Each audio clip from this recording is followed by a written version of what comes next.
You've been dieting, you've been exercising, but you haven't seen your weight change as much as you would like it to. Well, this brings me to my next frequently asked question. Do I need to track my calories? The answer is yes. For most people in the beginning of your nutrition journey, tracking your calories is going to be massively helpful. And I know you're afraid of becoming obsessed with numbers and counting calories, but here's the thing. You're already obsessed with your weight. You're already obsessed with a number that you check every single day. Most of us in the fitness and nutrition world will tell you that 70% to 90% of your success is going to be based around your nutrition. So when you say you don't want to track your calories, basically what you're saying is, I want to find a way out-train a bad diet. You've all heard the phrase, you can't out-train a bad diet. Well, it's true. Why don't we minimize all that? Why don't we focus on the thing that's the easiest to focus on? What goes in your mouth?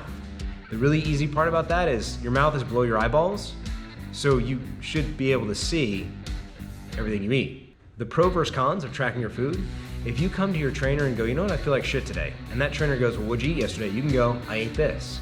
And they can look at you and go, well, that looks pretty good. However, not enough fuel for the type of workouts that we do. It starts to create a dialogue where you can understand what food is and how it fuels your body. The better you get at tracking your food and understanding the calories that you're consuming and understanding the quality of the food and how that food's interacting with your body, the easier it is to make certain decisions.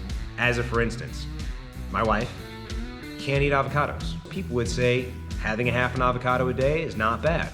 In my wife's case, it's not good. So you'll see that in a lot of different things. You'll have people out there, they've done the carnivore diet or the vegan diet, and they've seen a mass amount of success and weight loss. Well, that doesn't just come from the type of diet they did, which is another thing that a lot of you guys fall into.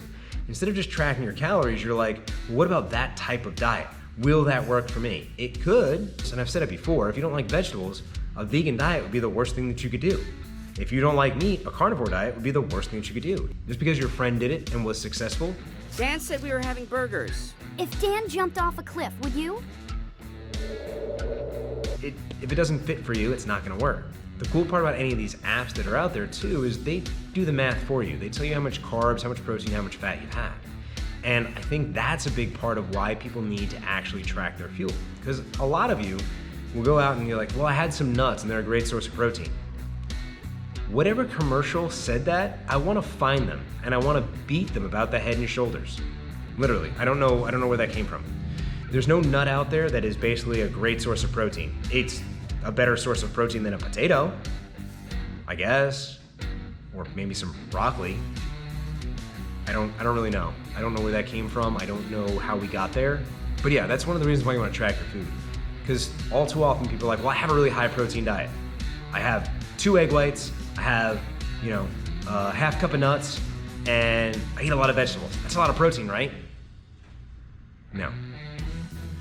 The internet lied to you. And whoever keeps sharing those, oh, if you have 100 grams of broccoli, you're getting 100 grams of protein things, stop that shit.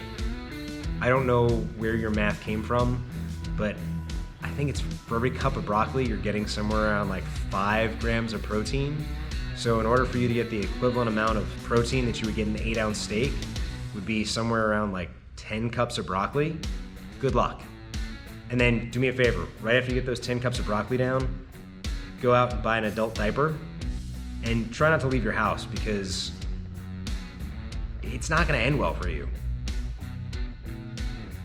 Because what we believe about food is not exactly true. There's a lot of misconceptions when it comes to nutrition. And those misconceptions can only be defeated with facts. I know how some of you feel about facts. I know how some of you feel about science. If you believe in facts and you believe in science, and you have a way to use science and facts to get your ass skinny, you should probably use it.